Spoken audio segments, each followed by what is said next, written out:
So today we have some very cool, very exciting, but also very unexpected news to talk about coming out of the ERLs. You can see here, Sheep Esports tweeted out, jungler Santorin returns from retirement and joins Nord Esports in the NLC. Similarly to other NLC teams, Nord have built a roster with former LEC players and popular names. So not only is this an announcement that Santorin is unretiring, coming back to professional play, coming to the ERLs, returning to Europe, but it's also news that there is another team that's going to be in the NLC that's going to be filled with some very, very popular names. And all of a sudden, this is definitely never something I thought I would say, the NLC is very slowly becoming must-watch League of Legends. So this thing is getting more and more cool, more and more awesome, more and more exciting. In this video today, we're going to be talking about how this Santorin move went down, what this means for the future. But of course, first, just want to mention real quick, everything we're doing here on Sheep Esports is powered by Holy.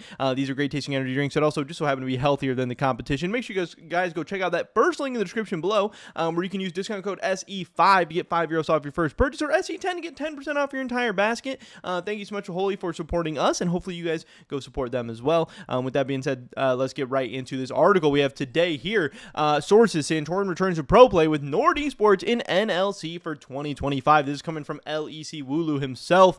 Santorin will be returning from retirement to play in the NLC. The NLC has shown no signs of stopping when it comes to attracting legacy pros. According to sources close to Sheep Esports, Santorin is set to join Nord Esports in the NLC. This will mark the Danish jungler's return to competitive play after announcing his retirement in October of 2023. Nord will reportedly be the third team to field a roster featuring former LEC players. Now, obviously, I'm very, very interested and very excited to see who the rest of this team is going to be, because obviously there's very different levels of popular players and very different levels of former LEC pros. There could be some really cool, fun, and exciting ones. There could be some ones that, are maybe not going to move the needle as much, or maybe not get people to tune in or care as much. But how did this happen? Why is this happening? What the heck is going on? So despite hailing from Europe, Santorin competed in North America for most of his career. His first year in T1 play was spent on TSM in the 2015 LCS season. At this time, this is like when I was just a massive TSM fan. This was like probably one of my favorite eras of League of Legends, like the Bjergsen, Santorin eras of TSM. So I know Santorin very, very well. I know, a lot of his career, followed him very, very closely, tuned into so many of his games. I know that he is, a nice guy, great personality, just really, really consistent player, and at his best can obviously be very strong. Now, obviously, towards the end of his year, it was argued whether he was washed, whether he was in the best form. Sometimes, it was motivation of issue or factor. Who knows? Also, it could be the teams around you as well. League of Legends, very team-based game, and the meta in the game and everything changes so much over the years as well. But his first year in T1 was with TSM. They won spring and finished second in summer. Since then, some of his most notable accolades include 4 consecutive second place finishes in the LCS from spring 2020 to summer 2021, which is crazy stat. Following a disappointing run on Team Liquid Super Team in 2022 and a weaker 2023 season with Team Dignitas, Santorin announced his retirement from professional play on October 8th of 2023 from his Twitter account. With the formation of Los Ratones and Rudy Esports, featuring big-name legacy pros from Europe, Nord appears to be the next team to follow suit, as other popular names and former LEC pros are expected to be on this roster. 2025 looks to be a big year for the NLC, as viewers will be tuning in to see all-time greats duke it out against each other, as well as the next generation of talents in the Nordic and UK regions. Earlier in the offseason, Santorin had been in talks with the Turkish Championship League, the TCL, which is very interesting to make his return to professional play. So, it wasn't just the NLC. It wasn't just because Los Ratones and all these other pro players and teams are forming. It sounds like Santorin was already considering a little bit of a comeback as well. But the NLC just, I guess, made too much sense, and this opportunity was too good to pass up. However, he will be joining a team in the NLC. Although the jungler initially retired to return to his home country, many ERL teams, including Nord, allow players to compete from their home locations. This is something we saw with Los Ratones and like Reckless. He was saying he needed to return home and be with his family and stuff. That's why he wanted to leave Korea, and this opportunity is allowing him to do that. It sounds like Santorin is possibly going to be doing something very similar with Nord. With Nord Esports NLC, Santorin will be able to stream his point of view during official games, a rule introduced in the league by Kedros Los Ratones. I'm sure they were helped with coming up with that rule.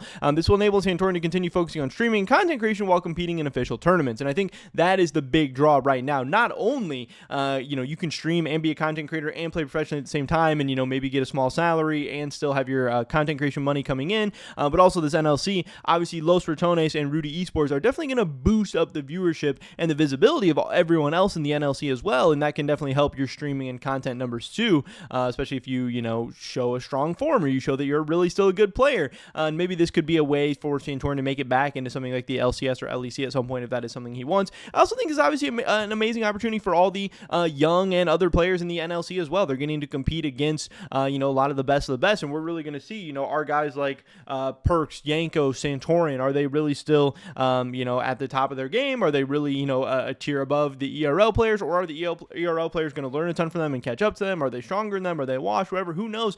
It's going to make everyone better as long as everyone shows up and competes and tries their best, which I'm really, really excited for. And again, having more eyeballs, having more viewership, having more talent, everything is just going to make this really, really, really fun. And I know a lot of people are already saying, oh, wow, I'm more excited for the NLC than the LEC this season, which, is mostly a meme and a joke, but it's also funny that's even a possible thought to have at this point. But if you're a huge K-Drill fan or a huge, Jankos fan or Reckless fan or whatever, it could definitely be the case. You're going to watch a lot more ERLs this year than maybe you ever have before. So regarding recent attention to the NLC, Sheep Esports will soon update its transfer hub to integrate rosters from the Nordic ERL. You can also read our guide about the NLC if you're unfamiliar with the league, and then also a little edit that they threw in, and I know Wooloo tweeted this out as well. It is worth noting that despite being retired, Santorin is currently ranked 6 on the EU ladder, so it's not like he's just washed. It's not like he hasn't been playing. It's not like he hasn't been grinding. It's not like he isn't still a very, very talented player that's definitely going to be able to help this team. But like I said, I'm really, really excited. I'm a big Santorin fan. I always have been. I can't wait for him to be back. I thought this was really unexpected and exciting news. Can't wait to see how he does, but also can't wait to see the team that forms around him as well, and I hope it is a very, very fun lineup to watch overall. But either way, like I said, the NLC is going to be must-watch League of Legends in 2025, and I never thought I'd say that. But that's pretty much it for this video today, guys. Hopefully I catch you in the next one. Until then, peace.